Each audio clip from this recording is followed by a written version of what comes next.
Bonjour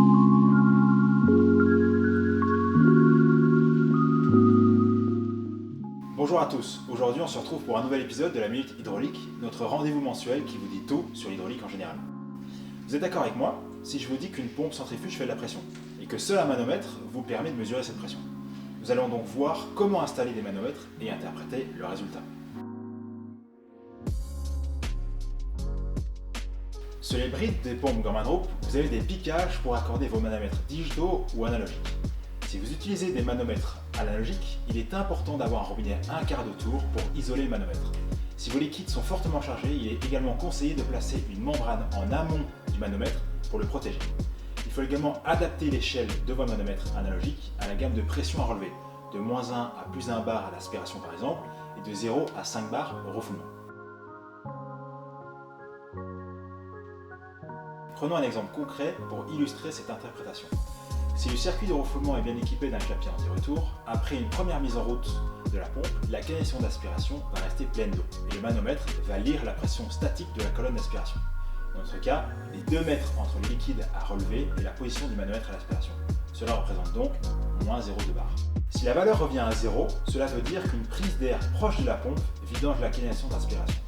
Si la valeur se situe entre -0,2 bar et 0, la prise d'air se situe sur la canalisation d'aspiration, à une soudure ou à une bride, par exemple. Avec la pompe en fonctionnement, des pertes de charge générées dans la canalisation d'aspiration va augmenter la valeur du manomètre. Un petit calcul permet d'estimer ces pertes de charge que nous allons fixer arbitrairement à 1 mètre de colonne d'eau. La lecture devrait donc nous indiquer -0,3 bar. Si cette valeur est bien plus importante, un bouchon, un ensablement ou un solide vient réduire le diamètre de la canalisation et donc augmenter sensiblement les pertes de charge. La valeur lue par le manomètre installé sur la bride de refoulement, pompe à l'arrêt, sera la pression statique au refoulement de la pompe. Elle représente la différence altimétrique entre le manomètre et la bride de sortie de la canalisation de refoulement, si celle-ci est bien à pression atmosphérique. La différence entre le manomètre et la sortie de la canalisation de refoulement étant de 10 mètres, nous aurons une lecture de 1 bar sur ce manomètre. À cette valeur, on devra ajouter les pertes de charge générées par la canalisation de refoulement en fonction du débit.